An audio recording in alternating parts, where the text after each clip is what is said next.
নবী এমন একজন জালিলুল কদর নবী ছিলেন। সুলাইমান নবীকে একদিন তার সভাসদের মধ্যে লোকদেরকে হাজির করলেন। সুলাইমান নবী দেখলেন সমস্ত লোক উপস্থিত হয়েছে, কিন্তু তার স্পেশাল টাস্ক ফোর্স গোয়েন্দা বিভাগের প্রধান যেই পাখি হুদহুদ পাখি গোয়েন্দার কার কর্মকাণ্ড করে, সুলাইমান নবীর রাজ দরবারে হুদহুদ পাখি নাই।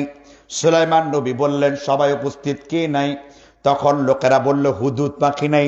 হুদহুদ পাখি বলল, নবী সুলাইমান, আমি যদি একটু পরেও প্রবেশ করি এমন একটা খবর নিয়ে এসেছি, যেই খবর শুনলে আপনি আশ্চর্যকর হয়ে যাবেন।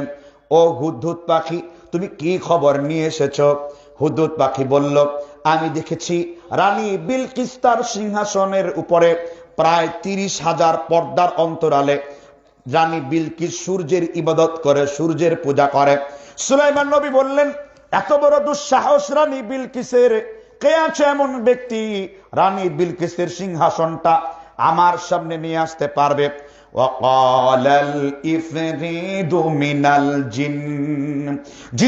জিনদের ভিতর শক্তিশালী জিনদেরকে বলা হয় ইফরিত। ইফরিত মানে যুবক জিনদের সর্দার।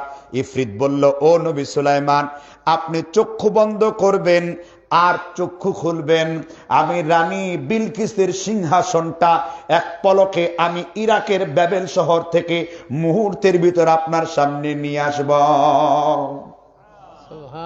সুলাইমান নবী এই কথা বলার পরে সুলাইমান নবীর দপ্তর মন্ত্রী বলল, ও নবী সুলাইমান, এই জিন যত তাড়াতাড়ি সিংহাসন নিয়ে আসতে পারবে, আমি জিনের চাইতে আরো দ্রুত গতিতে আমি রানী বিলকিসের সিংহাসনটা নিয়ে আসব।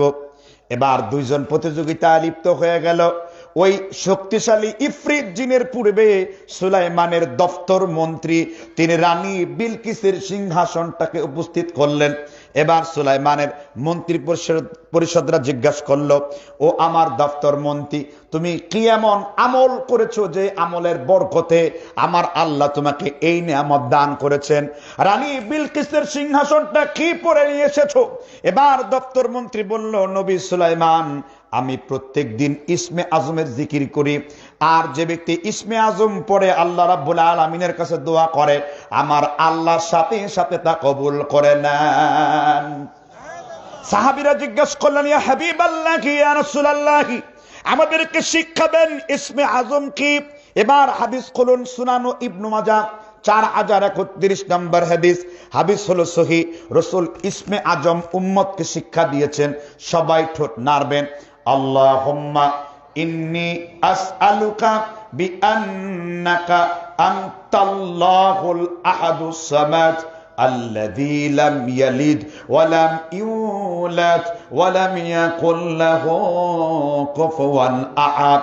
আবার বলছি, আল্লাহর হাবিব সাল্লাল্লাহু আলাইহি সাল্লাম বলেছেন, কোন বান্দা যদি ইসমে আজম পড়ে দরুদ ইব্রাহিমের সাথে দরুদের সাথে কেউ যদি ইসমে আজম পাঠ করে, আমার আল্লাহ কোনদিন তার দোয়া ফেলবেন না, তার দোয়া কবুল হবেই হবে। আমার আল্লাহ তার নবী গ্যারান্টি দিয়েছেন। কোন দোয়া? ইসমে আজম। সব থেকে আল্লাহর নাম, আল্লাহুম্মা ইন্নী আসআলুকা বিআন্নাকা আনতাল্লাহুল আহাদুস সামাদ আল্লাযী লাম ইয়ালিদ ওয়া লাম ইউলাদ ওয়া লাম ইয়াকুল লাহু। দেখুন আল্লাহর শুকরিয়া।